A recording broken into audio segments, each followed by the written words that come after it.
Enough of the wreath laying. Yeah. Let's look ahead. Yeah. I say debt exchange not enough. I say we must cut down on our expenditure. Yeah. I do not see why, for instance, you're talking about building 111 hospitals. At this time. Ayawaso Central, Ayawaso North. Why don't you Ayawaso East. Hold on. Ayawaso Central, Ayawaso North, Ayawaso East. Where are they? Where are they? Are they not so close that today you want to build a hospital there? Okay? Okay. Do you need that?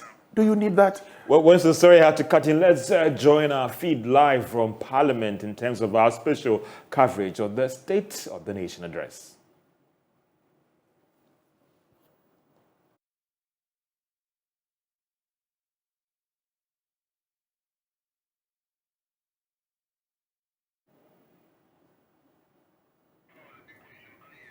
Yeah.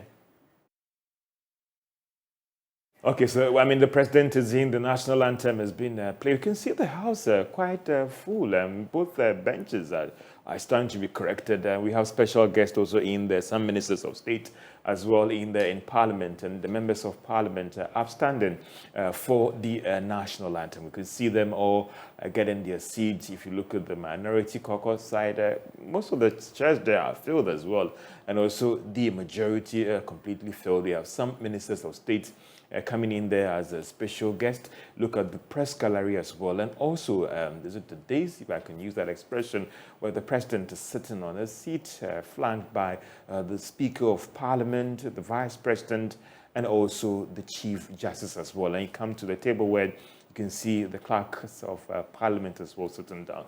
Interesting developments in Parliament. You see some well-dressed to fit the occasion as well. And you will see that the Speaker of Parliament might take over proceedings. And let's go now to Parliament to pick our feed when it comes to the State of the Nation address. Be seated.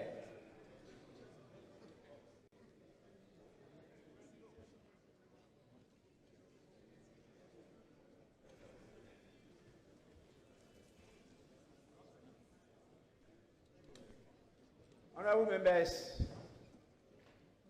the House is extremely privileged to have the presence of His Excellency Nana Addo Dankwa Akufo Addo, President of the Republic of Ghana and Commander-in-Chief of the Ghana Armed Forces in this August chamber.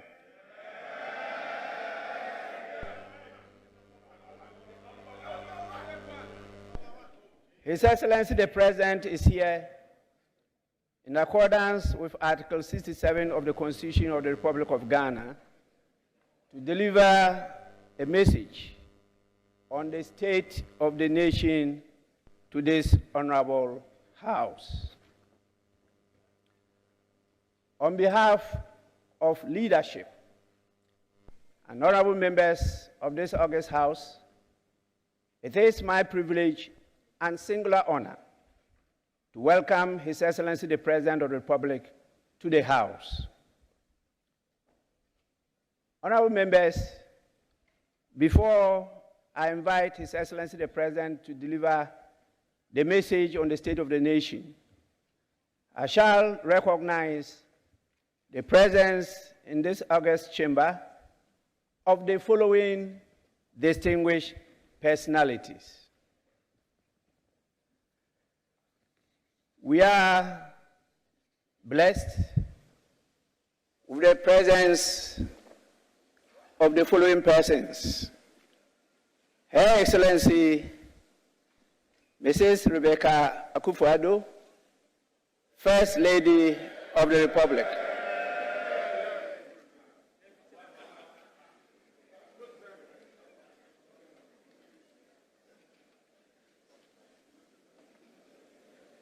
His Excellency, the Vice President, Alhaji Dr.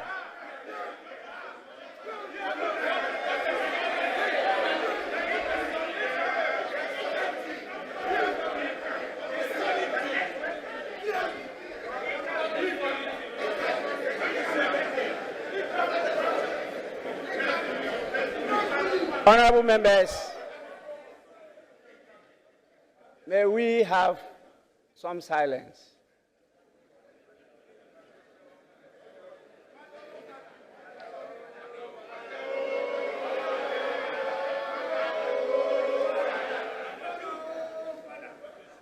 His Excellency, the Vice President, Alhaji Dr. Mahmudu Bawumia.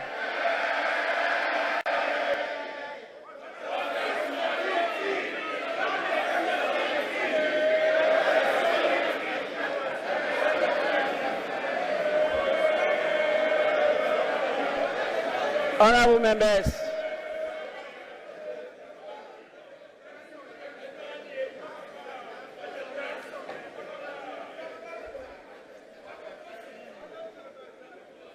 we have with us Your Lordship, the Chief Justice, Justice Enim Yebua.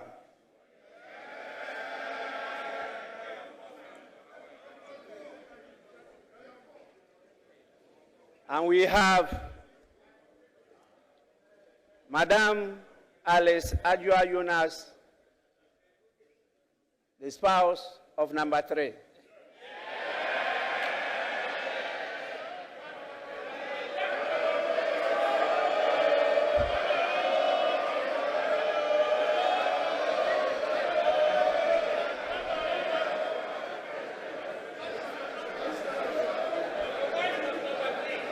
Honorable members, we have the Honorable Chief of Staff, Madam Frema Osei Opare.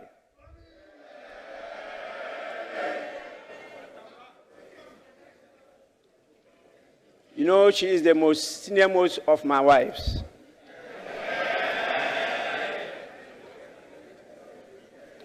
We also have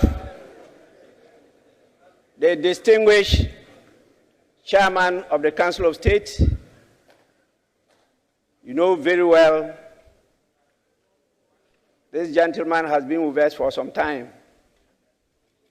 Nana Otuo Sereboa, and members of the Council of State.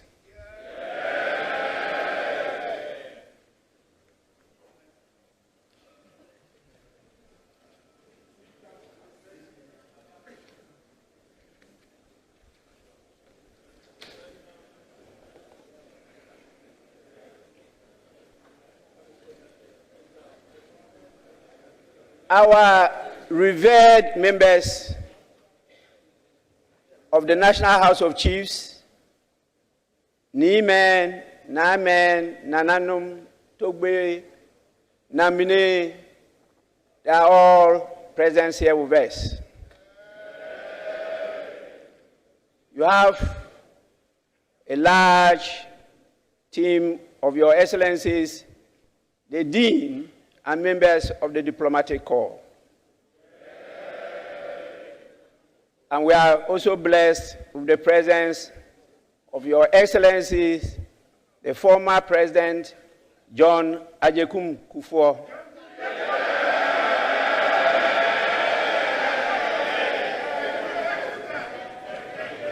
And we have Your Excellency, the former President, John Dramani Mahama.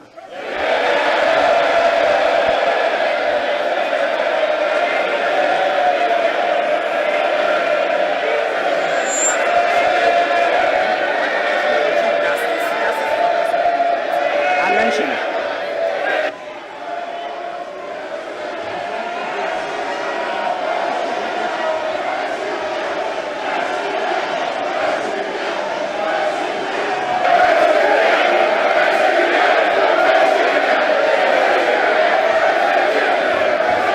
Honorable members,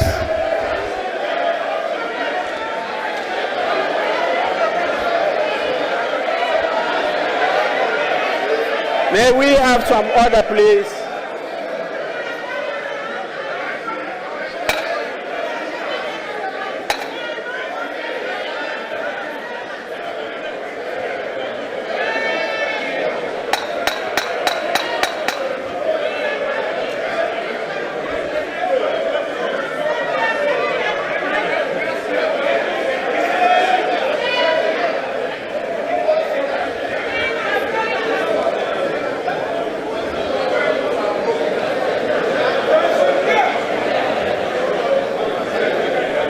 Honorable members,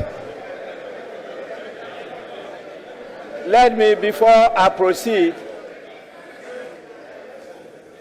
apologize to my lords,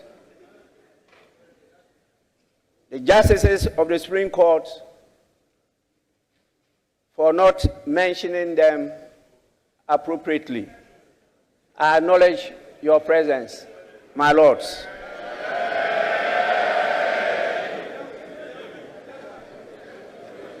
We have also with us distinguished heads of our independent governance institutions, such as the National Media Commission, the National Commission on Civic Education, the Electoral Commission, the Audit Service, the National Commission on Human Rights and Administrative Justice. We have the chairman and the Secretary Generals of our political parties with us. I'm sure with their support, we'll keep you well disciplined inside here. We have members of the Parliamentary Service Board and the former Right Honourable Speakers of Parliament.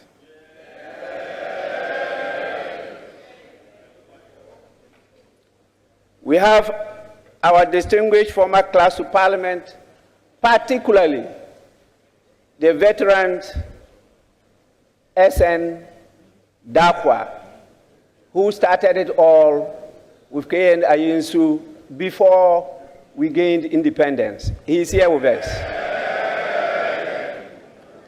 I hope you are learning from his pen. He has written a number of books on how Parliament works. We have our development partners with us, and also representatives of various civil society organizations. You know, on a daily basis, we have a very important partner present in the House and also in all our constituencies. I'm referring particularly to our friends from the media. They are here with us. And whatever you do here will be linked to your people in your constituencies. It's not a reminder to be of good behavior, but you know what that means.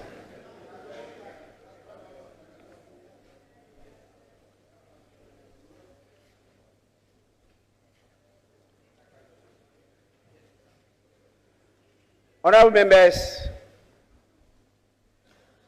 I now have the greatest pleasure to invite His Excellency the President to deliver his message. Your Excellency, you may do so now.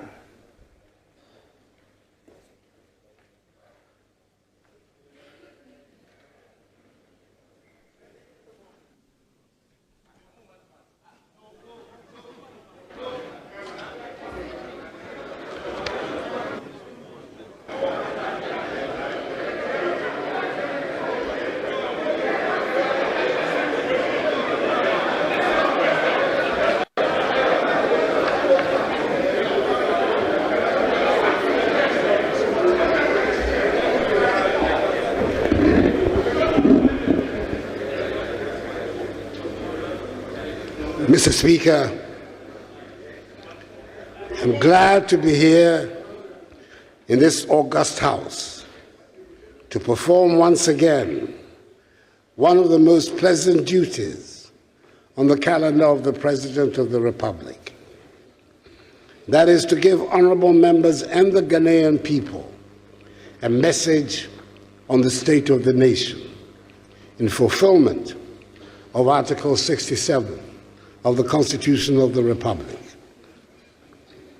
In accordance with protocol and convention, it is good to see that my wife, the First Lady, Rebecca Akufo Addo, Vice President Mahamadou Bawumia, the spouse of Mr. Speaker, Mrs. Alice Adjoa Jonas Bagben, Chief Justice Kwesi Enin-Yeboah and Justices of the Supreme Court, Chairperson Nana Uto-Sribo II and members of the Council of State, Chief of Staff of the Office of the President, the Honorable Akusia Frima Osei Opare, and officials of the Presidency, the Chief of Defense Staff, Vice Admiral Seth Amwama, the Inspector General of Police, Dr. George Akufo Dampare, and the various service chiefs are all present.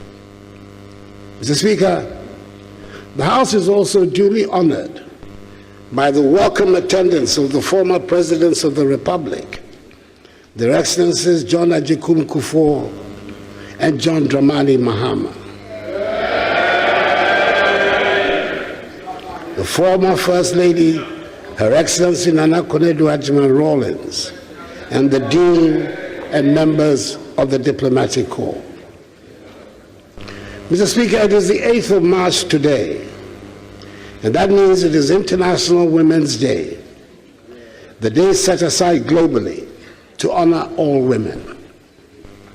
Please allow me to acknowledge and appreciate the significance of the day and heartily congratulate women all over the world, and especially women in Ghana, for the role they play in realizing the dreams, cares, and aspirations of humankind and of this great nation. The presence of women leaders at both the local and national fronts have advanced rights, enhanced equality, and in general, improved the living standards and quality of lives of all concerned, including that of men. The theme for this year recognizes and celebrates women who are championing the advancement of transformative technology and digital education. Mr. Speaker, apart from my own personal fond memories as a member of this House, Parliament stands as a symbol of our democracy and its values. It stands as a reminder to all of us that our country has chosen to travel on the path of democracy, and at the heart of that journey is the idea that the government can only govern with the consent of the people. Mr. Speaker, it is important that we stress this point, because after 30 years of democratic practice, we may be tempted to take it for granted. We need to remind ourselves that our compatriots, the majority of whom are in their early adulthood, have no personal recollection of the struggles that got us to this point in our development. In the same way that only a small percentage of our population can recall life under colonial rule, similarly, the memory of dictatorship, one-party rule, and military rule is receding into the dim past, and the struggles that have brought us so far are disappearing into the recesses of history. However, because Parliament directly represents the citizens of our nation in this hallowed chamber, it will always be the reminder of those struggles. It is important we never forget that democracy is not a static achievement, but a process that needs continuous nurturing. Indeed, Mr. Speaker, we must remind ourselves that in our country's political history, it is the restoration of Parliament to its proper place that has always symbolized the restoration of power to the people. And dare I say that when constitutional rule is interrupted, it is Parliament that is shut down. The other arms of government continue to operate. 30 years ago, this House convened for the first time to mark the commencement of the Fourth Republic. The early years of the return to democracy were fraught with challenges, but the years have seen the deepening of our democratic culture to a point where a candidate of the minority side in Parliament today presides as the Speaker. This is no mean achievement. Given the way the numbers shaped up in the House after the 2020 elections, many cynics and skeptics predicted a doomsday scenario for this Parliament. But instead of a meltdown, we've witnessed considerable cooperation and unity of purpose among all parties and factions. This is to a large extent a measure of the maturity of our political culture and democracy. We will need even more of such bipartisan maturity to meet the challenges confronting us at this time. Today, we live in a country in which we enjoy complete freedom of expression, freedom of association, freedom of assembly, freedom of religion, and political affiliation. Indeed, freedom of speech has now reached such heights that even members of the diplomatic corps feel able to join in our national discourse and pronounce on matters that will be problematic for Ghanaian diplomats in their countries of origin. Nevertheless, Mr. Speaker, it seems to me the important thing in our free speech environment is actually to try and hear each other instead of raising the decibel level of our individual points of view. Mr. Speaker, to come before this House to deliver a message on the state of the nation is a symbol and practical demonstration of accountability, and I have always treated the occasion with the utmost respect. This address offers us, as usual, the opportunity to provide an honest assessment of our country's situation and seek the support of all in addressing it with hope and confidence. Mr. Speaker, when we make an assessment of what the state of the nation is, it will necessarily have to include what state it was in yesterday, the state it is in today, and what state it will be tomorrow, based on reasonable grounds of expectations. How far back should we be looking to make a judgment on the state of affairs today? Mr. Speaker, I believe that the issue above all that is quite and how we can quickly stabilize the economy and work our way back to the period of rapid economic growth. Our currency has been buffeted, our inflation rate has been very high, and for the first time in our lives, debt exchanges have become the language of everyday conversation. As such, Mr. Speaker, I wish to make a departure from the usual format of messages on the state of the nation and concentrate predominantly on the economy, which will enable me nonetheless also to make some statements about the state of our agriculture, education, energy, health, infrastructure, mining, tourism, and security. This is not to belittle the contribution of the other sectors to the growth of our country, but I believe the exigencies of the moment justify the position I am taking, particularly as all sector ministers continue to provide official updates on happenings in their respective sectors.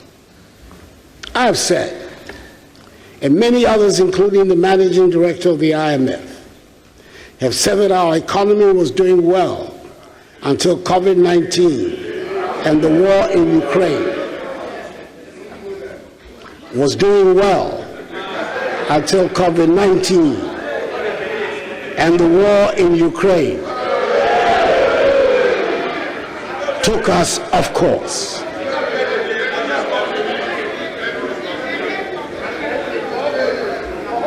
Mr. Speaker, I will be heard. Hansard has to record me. I will be heard. Maybe because of the severity of the present difficulties, or maybe because it suits their preconceived agenda, some people are unwilling to accept that we were on a good trajectory until the arrival of COVID-19. The Ghanaian people, however, accepted this proposition as evidenced in the results of the 2020 presidential election, which were unanimously endorsed and upheld by the 7-member panel of the Supreme Court. Mr. Speaker, allow me to go on a short trip down memory lane and remind ourselves what things look like back at the beginning of 2020, when I came to this House to give an account on the state of our nation. This is what I told this House on 20th February 2020, and I quote, Mr. Speaker, in 3 years, we have reduced inflation to its lowest level, 7.8% in January 2020, since 1992.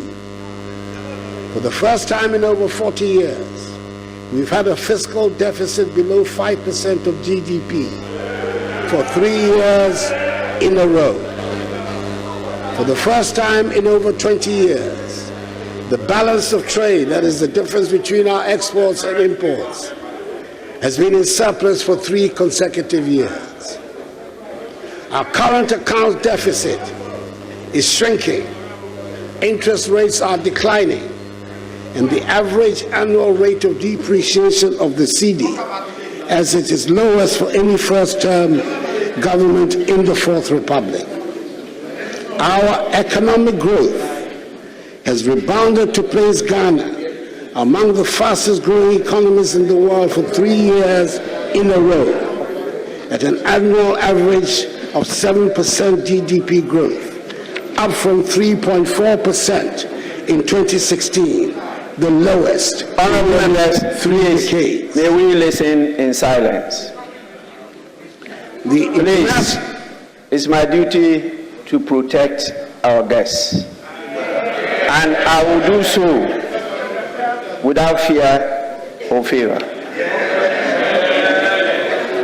The international investor community has recognized the development, resulting in Ghana today being the largest recipient of foreign direct investment in West Africa. The sovereign credit rating agencies have upgraded our ratings and also improved the outlook for this year, notwithstanding the fact that it is an election year, unquote. Mr. Speaker, that is where we were at the end of February 2020. 3 weeks after this speech, in which I expressed our sympathies and solidarity with China on the difficulties they were having with the new virus, our world changed. The virus I refer to arrived in our country and in the rest of the world with a vengeance. Within weeks, we were in the middle of a lockdown. Our airports and land borders were closed. Schools and factories and even markets were closed. The hospitality industry was brought to its knees. Our economy, like much of the rest of the world, went into a tailspin. We took many decisions, and we did many things which, according to the science, were the most reliable and trusted ways to save lives and livelihoods at the time, which may look strange and unnecessary today, but that is from the safe perspective of not waking up to check on the COVID-19 infection or death rate. Indeed, there were some who suggested that we cancel the national identification registration exercise and even postpone the 2020 general elections.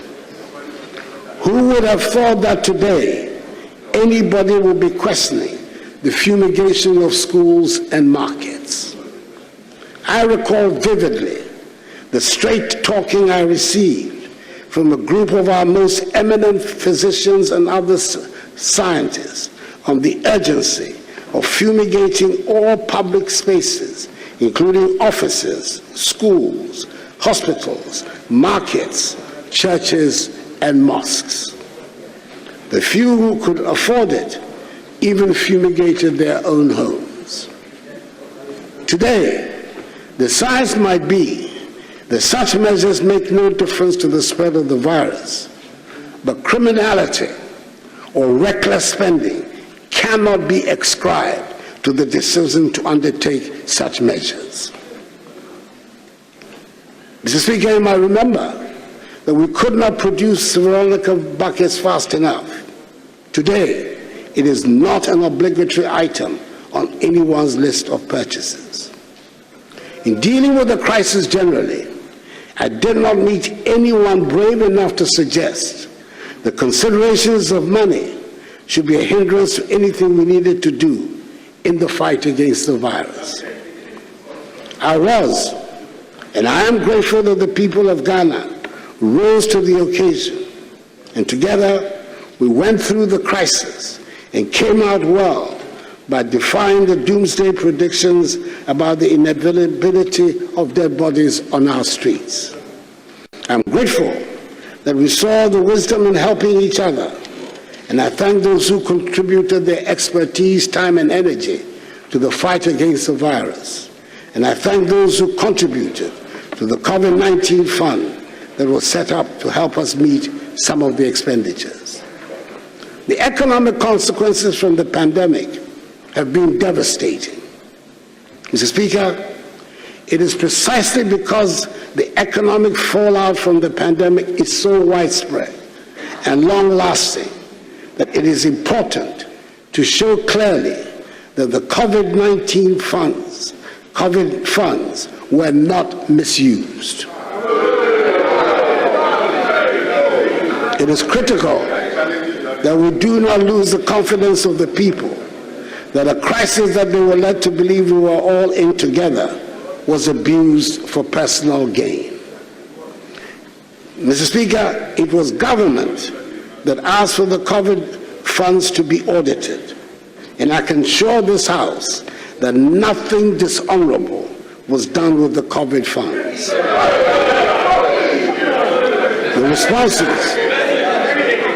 The responses from the Ministers for Health and Finance on January 23rd and 25th, 2023, respectfully, have sufficiently laid to rest the queries from the Auditor General's report. And I believe any objective scrutiny of these statements from the Health and Finance Ministries would justify this conclusion. We did provide 518 million cedis of grants and loans to micro, small, and medium-scale enterprises through the NBSSI, now the Ghana Enterprise Agency, in which 302,515 enterprises benefited, of which 60% were women-owned. These were MSMEs that were in distress as a result of the pandemic. For some traders, the receipt of 1,000 cedis made the difference between the ruin of the household and survival. In addition, 58,041 health workers were empowered to supplement the existing health sector workforce. Subsequently, all of them have been absorbed as permanent workers in the health sector. Frontline health workers were also granted 50% tax relief for the period. Was that something to regret? We should be ever grateful for the work that so many people did to keep all of us safe.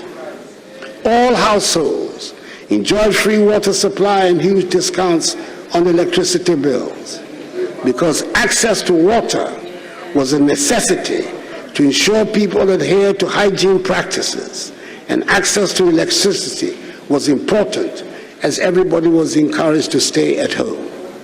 It also provided an economic cushion to protect lives and livelihoods at a time of difficulty.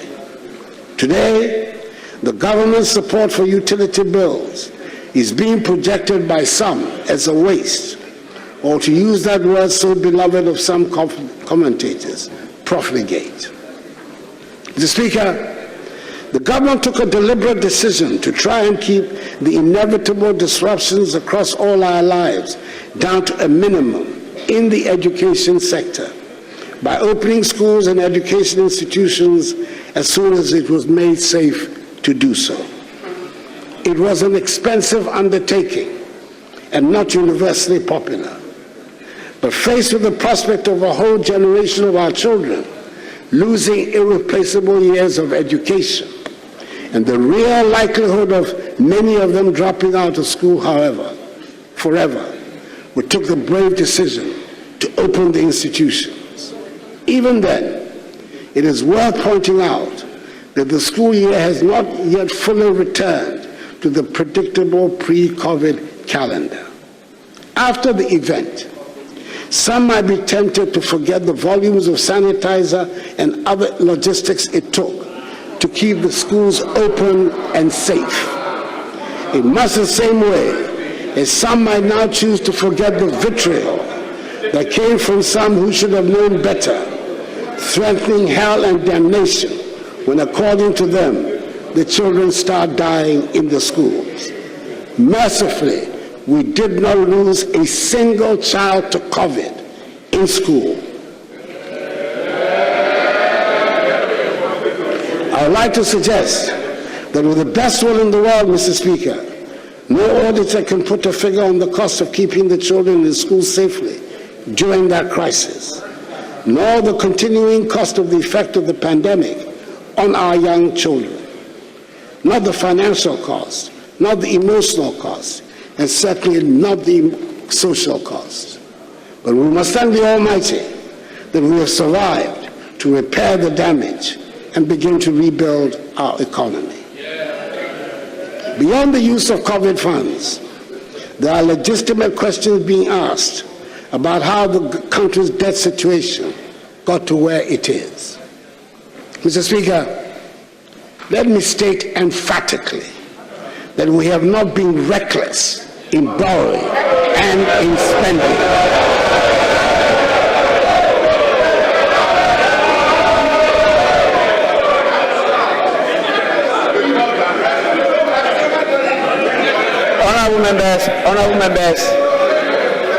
Honorable members, it's not yet your time to say, wait until that time arrives. Please, honorable members, I will allow spontaneous reaction to statements, but I will not allow debate of the statement. Your Excellency, you may proceed. It is worth noting that the debts we're serving were not only contracted during the period of this administration. Mr. Speaker, we will spend money on things that are urgent, to build roads and bridges and schools, to train our young people and equip them to face a competitive world. Considering the amount of work that still needs to be done on the state of our roads, the bridges that have to be built, considering the number of classrooms that need to be built, the furniture and equipment needs at all stages of education, considering the number of children who should be in school and are not, considering the number of towns and villages that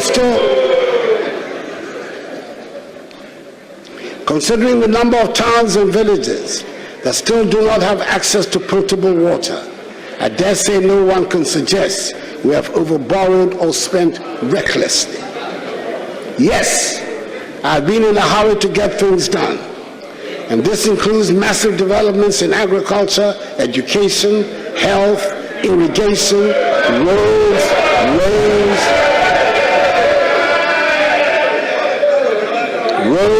rails, ports, airports, sea defense, digitization,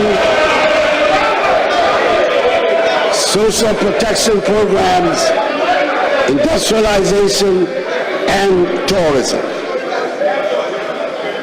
We can be justifiably proud of the many things that we have managed to do in the past 6 years. As I go around the country, I hear the pleas for more roads, schools, hospitals, and as the rainy season comes, I wish, as every other Ghanaian does, that would have built more drains than we have. And I wish we have the resources to do more. But Mr. Speaker, I'm proud of the amount of work that we have done, especially in the road sector. Roads constitute the largest number of questions asked in this House by members of Parliament. A large amount of the monies we borrow are for road construction. Shall we dare stop constructing roads?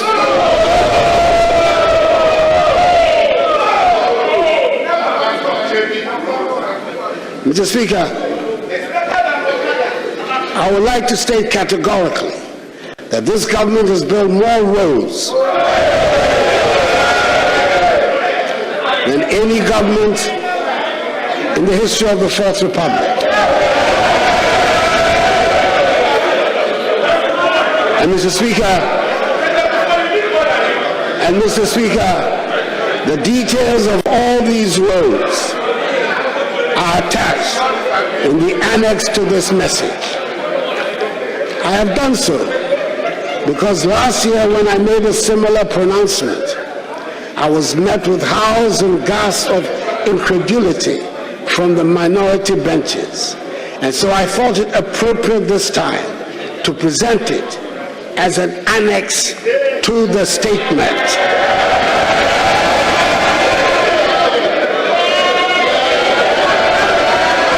Which will be part of Hansard.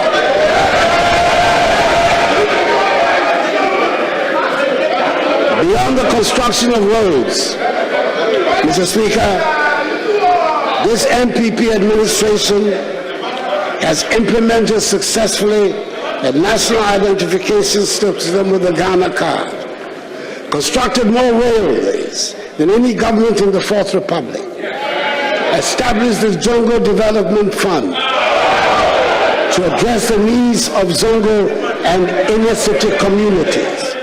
And under their auspices, we have conducted more infrastructure in the Zongo communities than any other government in the Fourth Republic. Constructed more NCA licensed fiber optic cable than any other government in the Fourth Republic. 90%, 93% of the total. Increase the proportion of the population with access to toilet facilities from 33% to 59%. Increase the number of public libraries from 61 from independence until 2017 to 115 in 2022. Provided more equipment, vehicles, ammunition, etc. to security services than any other government in the Fourth Republic.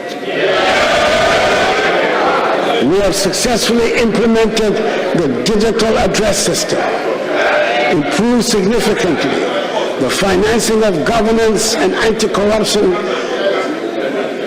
institutions like the Ministry of Justice and Office of the Attorney General, the National Commission for Civic Education, SWAG, EYOCO, and the Office of the Special Prosecutor.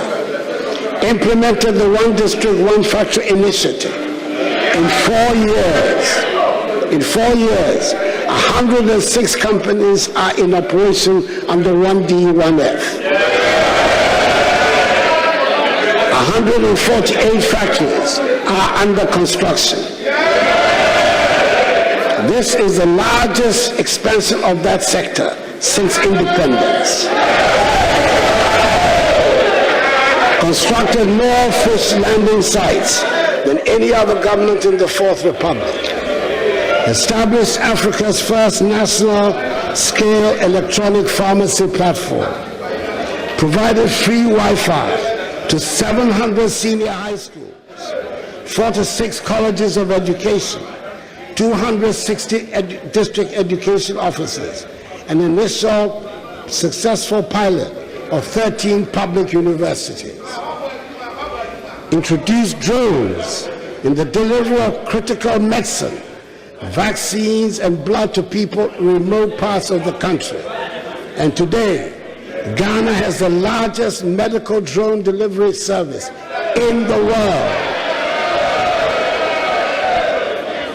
with zipline distribution centers in Ominako, Mpenya, Vobsi, Sefiwioso, Ketekrachi, and Enum, and overseen an improvement in revenue collection with the introduction of an e-VAT and e-invoicing system. For example, figures from 19 tax-paying companies onboarded onto the e-VAT system reveal total recorded monthly sales increasing from 222 million CDs in November 2021 to 720 million CDs in November 2022. Again, in December 2021, total monthly sales of 284 million CDs also saw a huge increase to 1 billion CDs in December 2022. Indeed, the evidence of how state funds have been used to improve our society is all over the country. No district or constituency has been left out. And I believe there are many Ghanaians who will vehemently disagree when some say there's nothing to show for all the funds that have been at my government's disposal.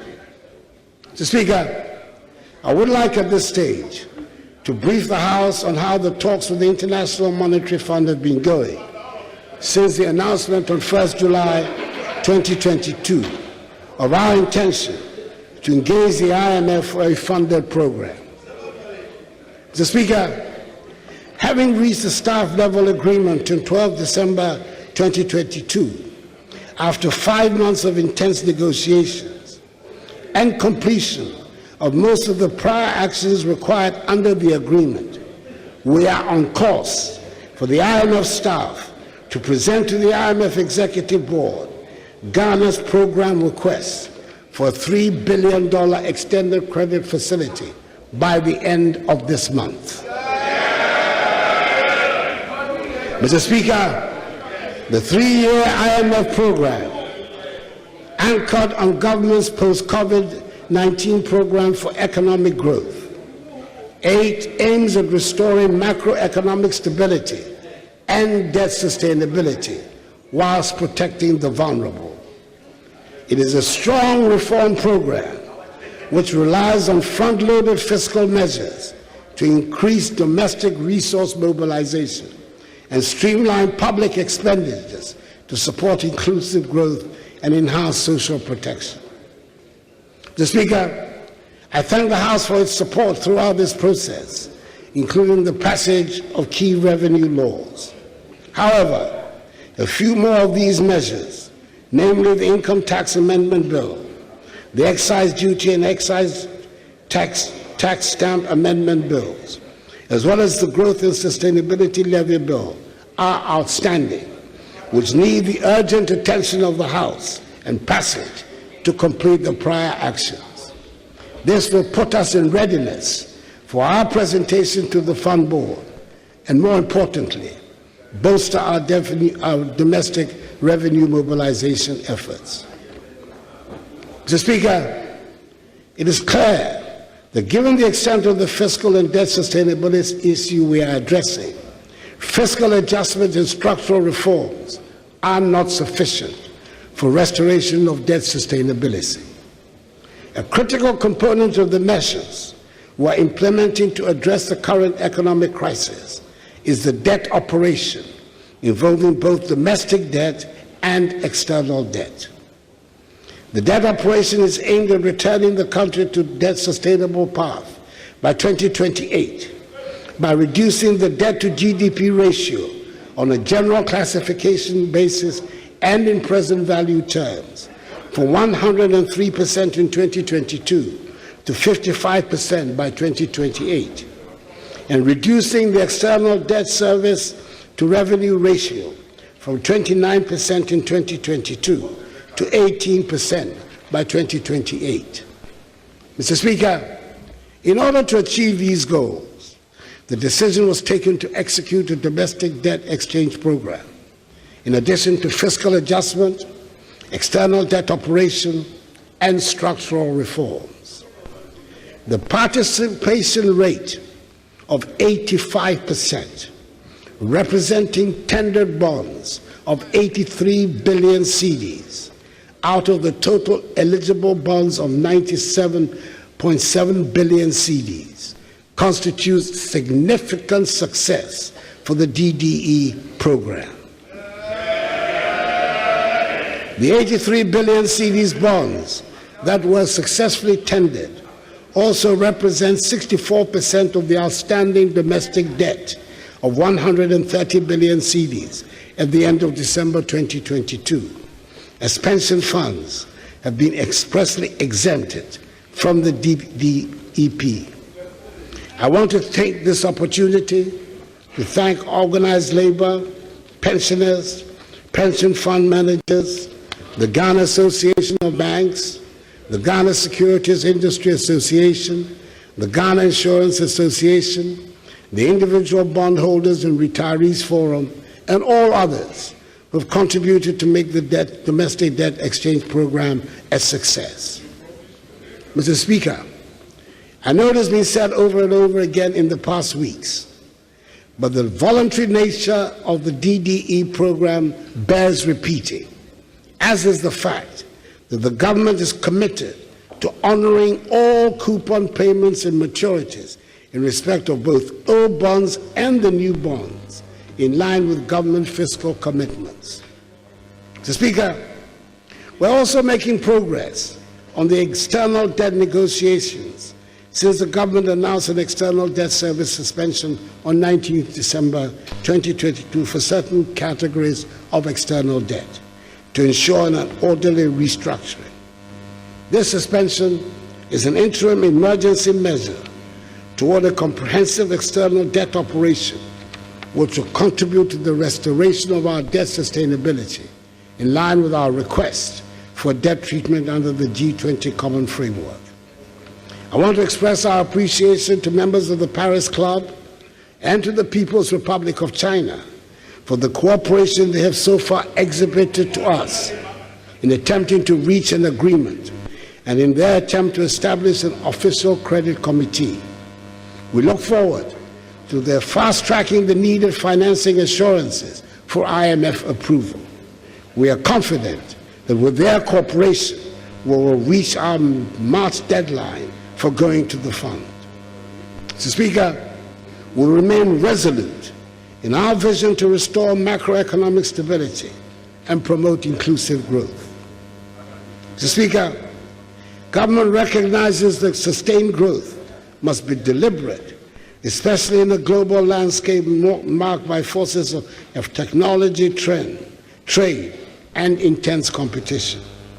It requires a combination of leadership, social cohesion, and deep investments in core capabilities of people, firms, and institutions to harness our opportunities.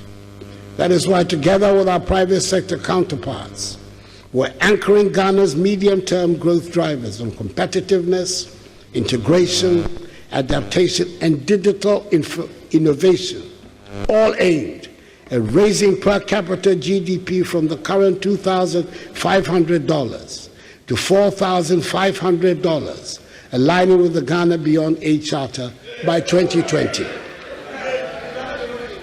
Mr. Speaker, Concluding the arrangements with the fund will not restore our fortunes overnight, but it will set us on the road to recovery. With fiscal discipline, we'll regain the trust and confidence of our business partners and the investor community, which will give us space to continue our productive plans and policies. However, in addition to our engagement with the fund, we're also seeking and implementing some original and innovative ideas to try to solve our problems. For example, the Gold Purchase Program by the Bank of Ghana and the Gold for Oil policy are creative uses of our resources, which are already bearing fruit. These policies are aimed at achieving two results that are critical to the health of our economy. Firstly, they will help us preserve foreign exchange, especially the US dollar.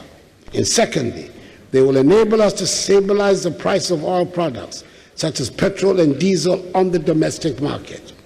We have already seen some success on both fronts, with the price of US dollars and petroleum products falling since we announced the policy and began to implement it. The average price of petrol at the pump, which had risen to 20 cedis a litre in the middle of December 2022, is now 13 cedis and 80 pesos a litre. The price of diesel had risen to more than 23 cedis and 70 pesos a litre, and is now selling on the average at 13 cedis and 80 pesos a litre, which is a reduction of almost 10 cedis a litre. We expect this trend of falling fuel prices to reflect soon in our daily lives, since transport fares affect the price of everything. I hope the trend of prices going up and coming down become a regular feature of our retail economy, as being demonstrated in the fuel prices. Because as we all know, prices, especially of petroleum products, used only to go up in our country. I do worry about the external expenditure on security at our borders, but we do not have a choice but to spend resources to keep our borders safe. We dare not compromise on the safety and security of our nation. And my first responsibility as your Commander-in-Chief is to keep all of us safe. The foundation for all development is the safety and security of our nation and its people. The reality of the state of affairs in our neighborhood demands that the government goes to great lengths to ensure the security, safety, and stability of our nation. The threats of terrorism and violent extremism surrounding us require that we pay maximum attention to protecting our borders and working in collaboration with our neighbors to keep our country and the region safe. This is the prime motive for the Accra Initiative, which is already yielding results. Mr. Speaker, I'm able to cite here some of the equipment we have provided the military to help them protect us all. Allow me to list a few. The Army has received 104 armored personnel carriers, 70 utility troop carrying vehicles, 20 armored vehicles, 85 assorted Toyota vehicles, 50 Ankai buses, 40 Jeep Jade vehicles,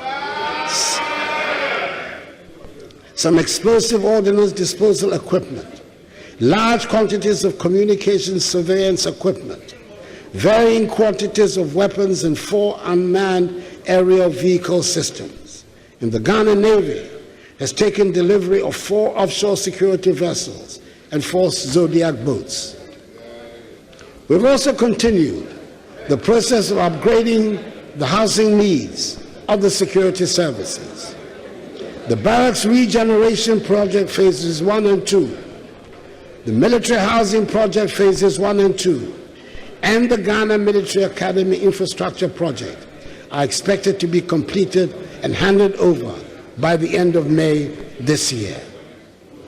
Mr. Speaker, we continue to pay attention to the police service. We can now see more of the police on our streets in the urban areas. Ever so gradually, driving on our roads is becoming more orderly. I note that even motorbike riders now stop at traffic lights. Things are improving.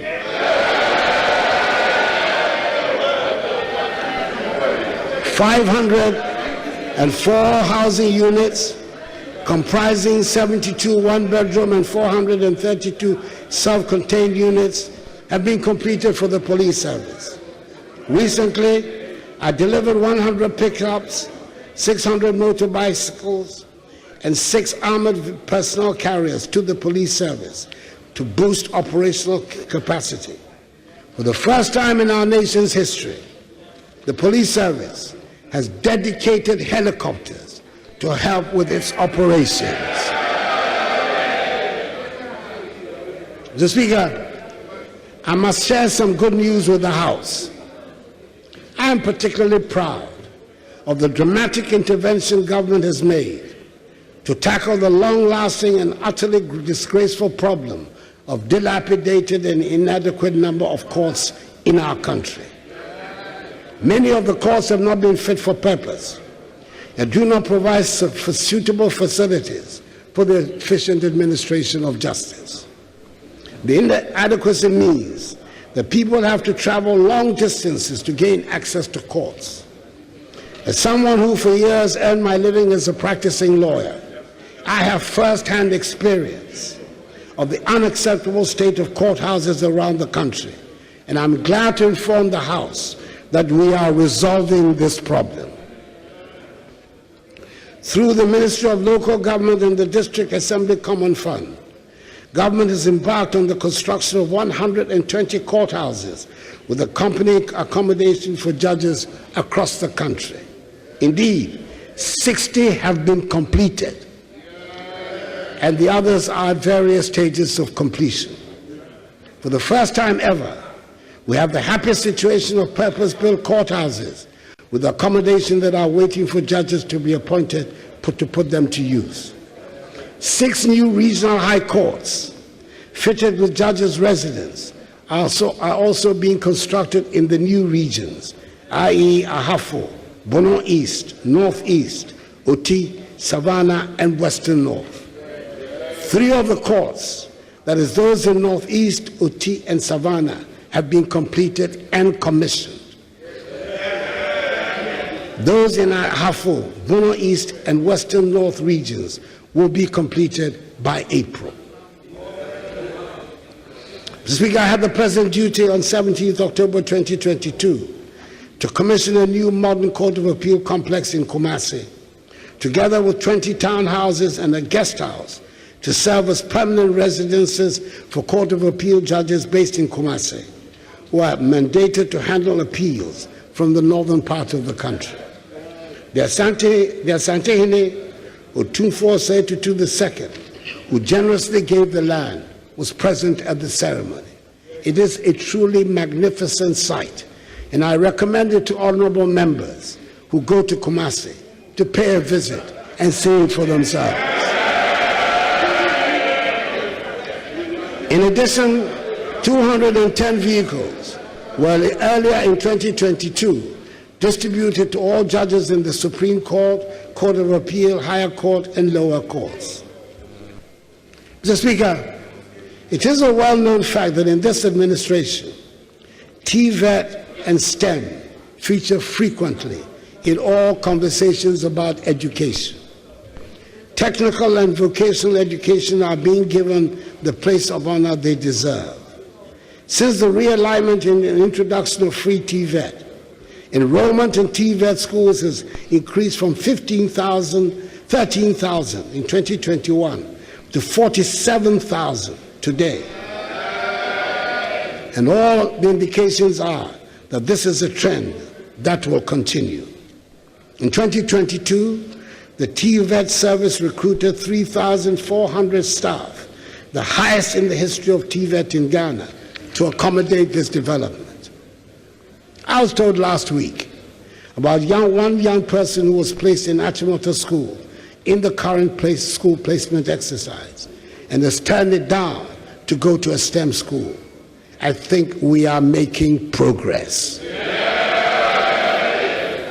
The strides we're making in education are already changing lives and changing the narrative. As of this year, nearly 2 million young people have benefited from the free SHS policy. Predictions that the policy would lead to a lowering of standards proved wide, very wide of the mark. On the contrary, the results under the free SHS have shown a systematic improvement, and as a result, 2 million young people have either found a way to further education, training, apprenticeships, or employment because of the free SHS policy. I'm proud of the additional educational infrastructure, especially the provision of ultra-modern classroom blocks for several schools, which are equipped with laboratories, ICT centers, and libraries. The establishment of 10 STEM centers across the country, including one in Accra, to aid the study of engineering and robotics. Construction has also started at the University of Agricultural Science in Bunsu in the Eastern region. Mr. Speaker, apart from the enhancement of revenue and the judicious use of resources, we are all agreed that we need to do something about our huge import bill. Last year, I set up a 5-member ad hoc cabinet committee to work on a policy to enhance domestic production and export development with a fourfold strategy. 1, reduce the country's import bill in the short, medium, and long term. Enhance domestic productive capacity in selected products. Generate widespread employment opportunities. And 4, diversify and expand our export capacity to Africa and beyond, especially through the vehicle of the African Continental Free Trade Area. In 2021, Ghana's total import bill was put at $13.7 billion United States dollars, according to GRA icons. On the evidence of existing local productive capacity, we have identified a list of 20 priority products in the categories of primary agricultural products, processed foods, and manufactured goods, where we can confidently enhance domestic production. Amongst these are rice, fish, poultry, fruit juice, sugar, tomatoes, vegetable oils, oil palm, fertilizers, pharmaceuticals, soaps and detergents, insulated wire, ceramic products, corrugated paper and paperboard, cement and clinker, and motor vehicles. The report on the implementation modalities to enhance domestic productive capacity in these products has been prepared. And once confirmed with your approval, the new Minister for Trade and Industry will roll out urgently a series of initiatives to implement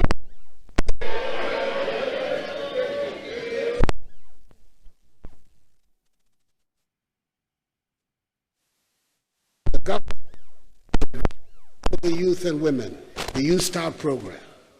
This program seeks to support young entrepreneurs to gain access to capital market training and technical skills, compliance and quality assurance support, and business development support services that will enable them start, build, and grow their own businesses. Mr. Speaker, the Youth Start program was successfully piloted in 2022, with 70 youth-led businesses benefiting from the initial 1.98 million CDs. Subsequently, a total of 288,800 applications have been received and are being processed by the Ghana Enterprise Agency for full operation. Mr. Speaker, government remains committed to infrastructure development. Working with the private sector, we continue to explore the use of public-private partnership arrangements as a financing alternative to the delivery of critical public infrastructure, such as the Accra-Tema motorway extensions, Accra-Takoradi motorway, and the Sogankope-Lome transboundary water supply projects. In addition, Mr. Speaker, the $750 million United States Afro-Exim Bank facility, which has been secured, will make it possible for us to construct many other roads and interchanges, including the long-awaited four-tier Swami interchange. Mr. Speaker, we have now reached a point where we feel the impact of technology as an irreversible way of life. We have digitized many processes. The Ghana card has become a one-stop shop for Ghanaian identity and its usages.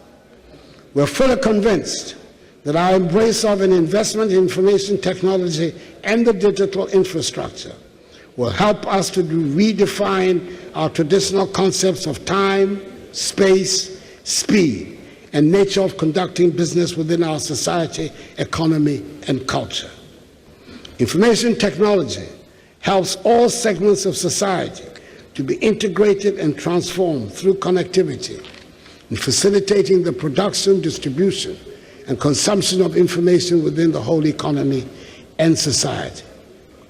We have integrated many processes within the digital environment, and for this, we have to recognize the efforts of many component parts of the government, such as the Ministry of Communications and Digitalization, the National Identification Authority, and especially the Vice President, Dr. Alhaji Mahood Bawumia,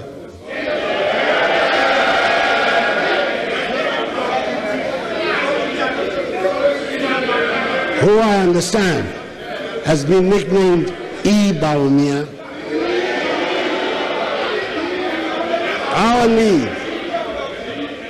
Our need for technological reinforcement within all our structures and spaces is unending, and we will continue to push the frontiers of our engagement with the technologies of information, economic development, and human transformation.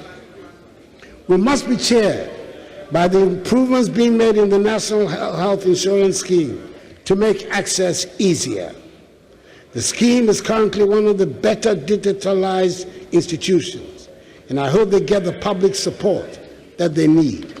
I note in particular with satisfaction that they have developed a self-enrollment mobile application, My NHIS app, that allows Ghana card holders to self-enroll in the scheme, and this application enables registration and renewal for oneself and others by linking NHIS cards to Ghana cards. In 2022, over 5 million members' data was linked to their Ghana card to enable them to access health care using the card. The National Health Insurance Authority has also improved its claim management processes with an emphasis on e-claims and paperless systems at all 4 claims processing centers.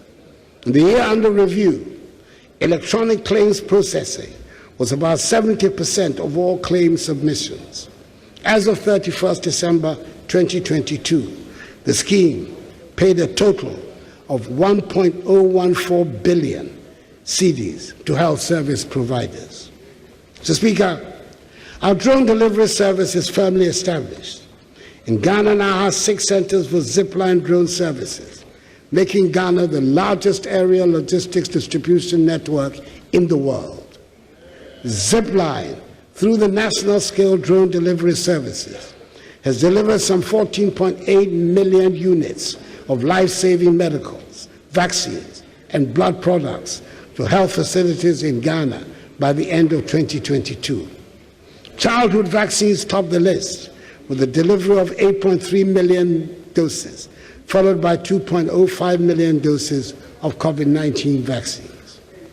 Mr. Speaker, I must say, however, that the current shortage of some childhood vaccines in the country has concerned me greatly.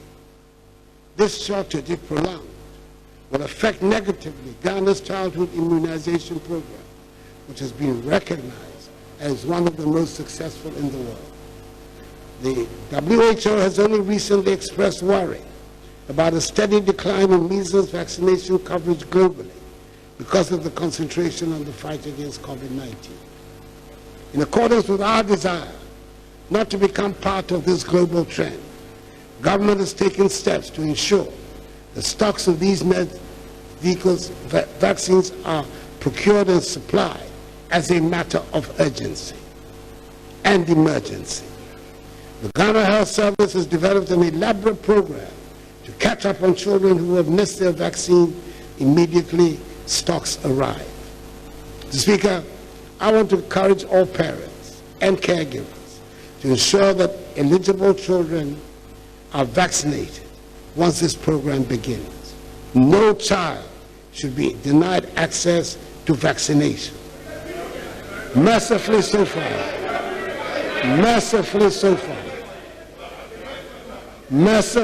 far, not a single child has died as a result of the outbreak. This House has already passed into law the National Vaccine Institute Bill, which is yet to be brought for my assent. In the near future, this institute will ensure that no matter what happens to the global vaccine supply chain, we can produce our own vaccines locally. Mr. Speaker, government continues to prioritize agriculture as one of the driving forces for economic transformation. The experiences and lessons from the COVID-19 pandemic and the Russia-Ukraine conflict justify sufficiently our increased investment in the agricultural sector. Indeed, the sector recorded significant successes with an average growth rate of 6.28% from 2017 to 2021. This consistent growth over the period has translated into improved food security, job opportunities along agricultural value chains, and availability of raw materials for industry. To address the vexed issue of post-harvest losses, we have constructed some 65 warehouses, with the remaining 15 at advanced stages of completion. This intervention is adding some 80,000 metric tons to national grain storage capacity. $29.9 million United States dollars worth of machinery and equipment have been procured from Brazil to boost mechanization. Government will this year commence preparatory works for establishing a tractor and backhoe loader assembly plant in the Ashanti region, and continue capacity building of operators to ensure effective management and prolong the lifespan of agricultural machinery. Mr. Speaker, the impact of climate change and variability on global agricultural activities is a call to all of us, and indeed all countries, to adopt appropriate technologies and other innovative practices for sustainable agriculture and resilience against food insecurity. Government's response, among others, has been to continue to invest in irrigation infrastructure, both large and small scale, across the country. In 2022, government completed the rehabilitation and modernization of large-scale irrigation schemes at Tono, Bong, and Bong Left Bank projects. The three schemes are expected to provide 6,760 hectares of irrigable land for all year-round crop production. Phases 1 and 2 of the Tamne irrigation project have also been completed, with phase 3 of the project at 57% completion. Mr. Speaker, we are now at the most difficult stage of electricity provision around the country. The parts that are left are the very difficult to access area.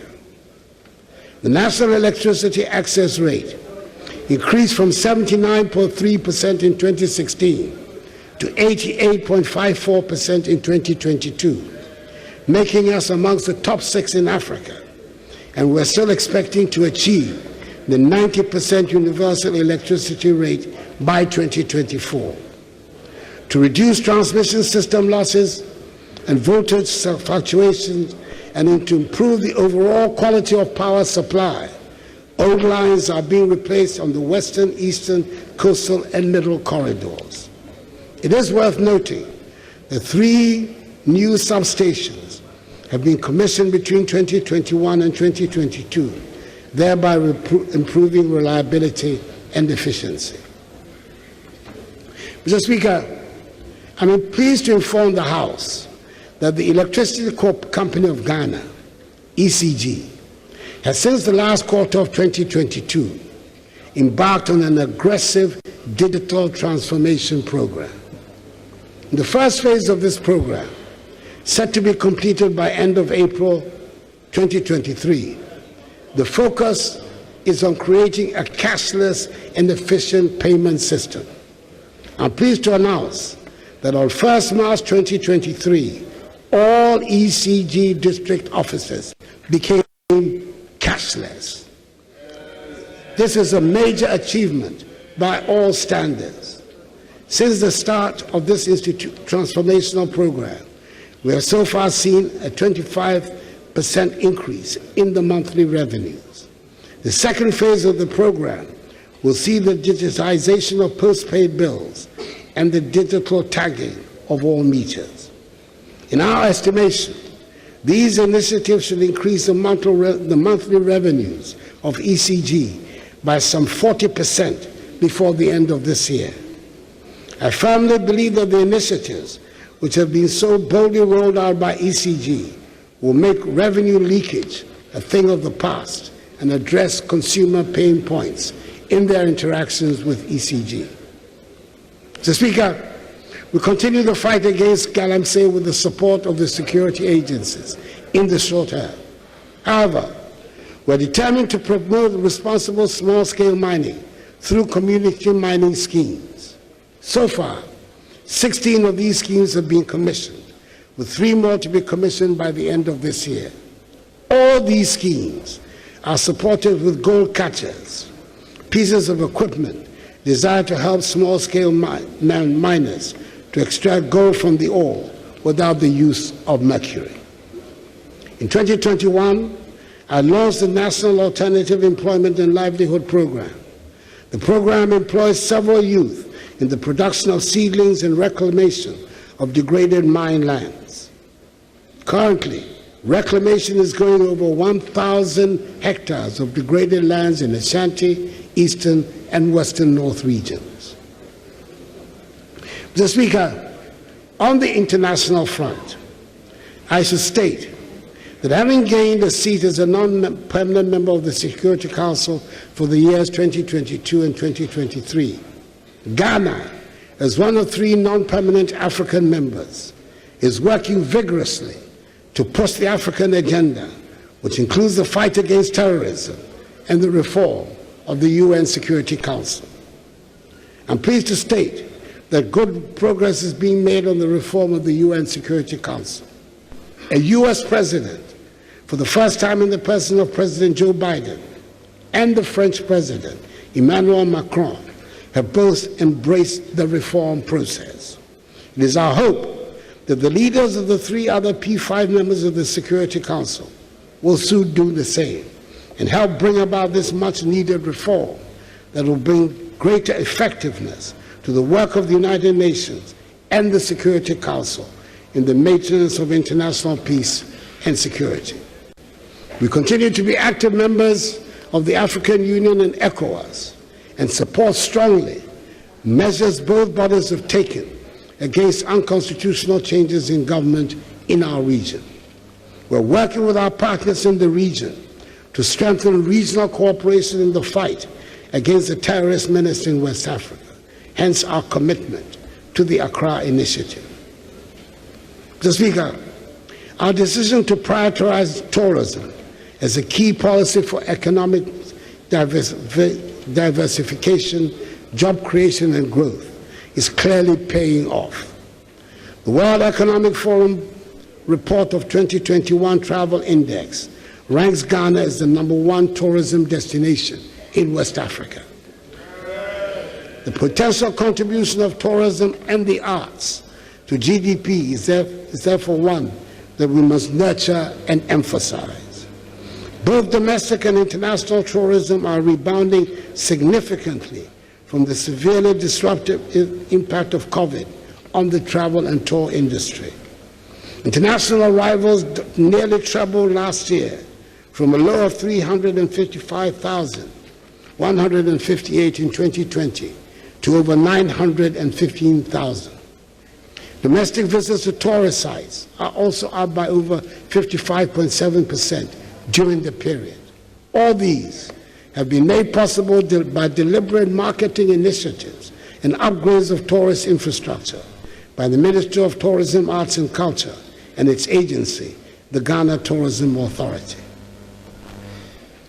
The Beyond the Return initiative, which I launched in 2019 as a sequel to the Year of Return, has reignited excitement about Ghana as the hub and a mecca for the global Pan-African, a home every person of African descent must visit at least once in their lifetime.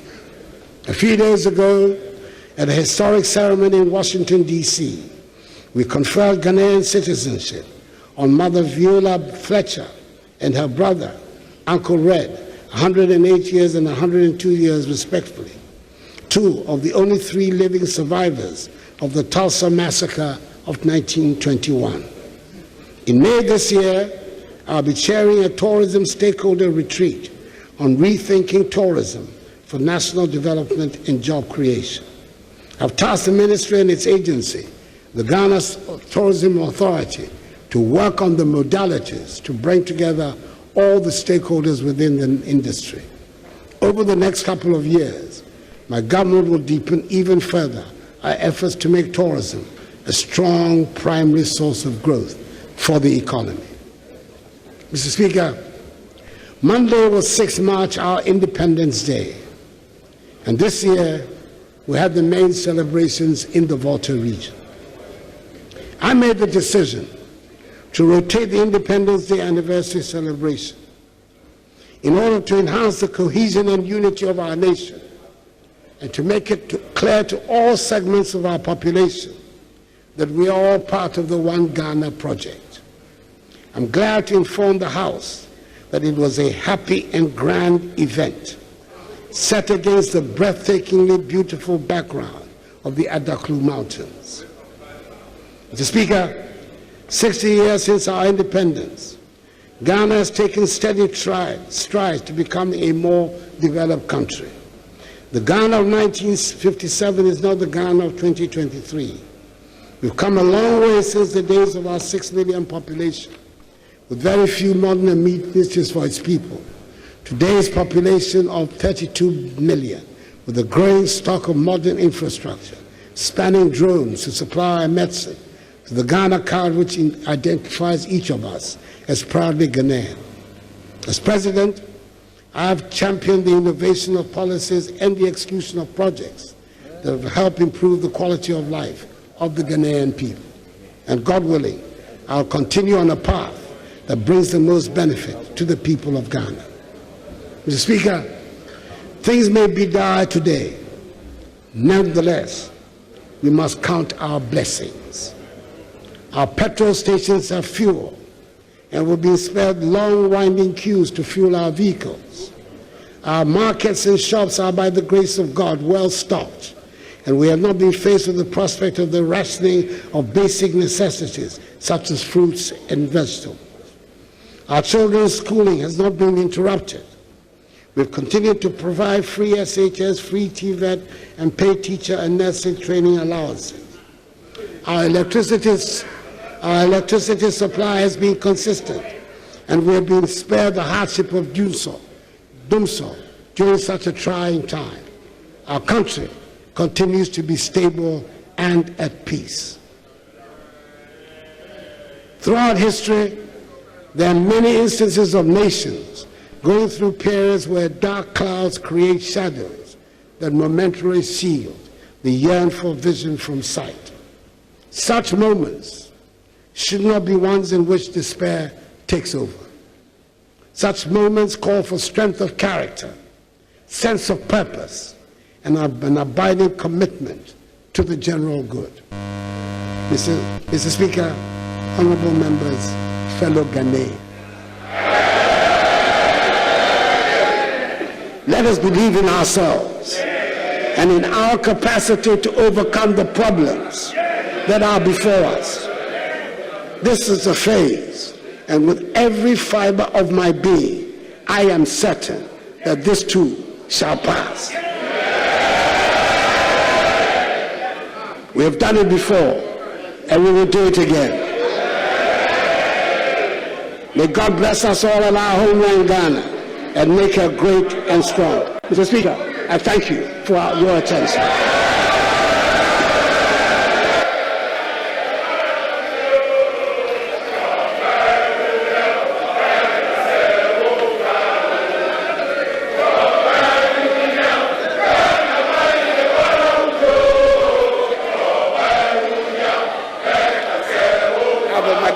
Well delivered. Thank you. Well delivered.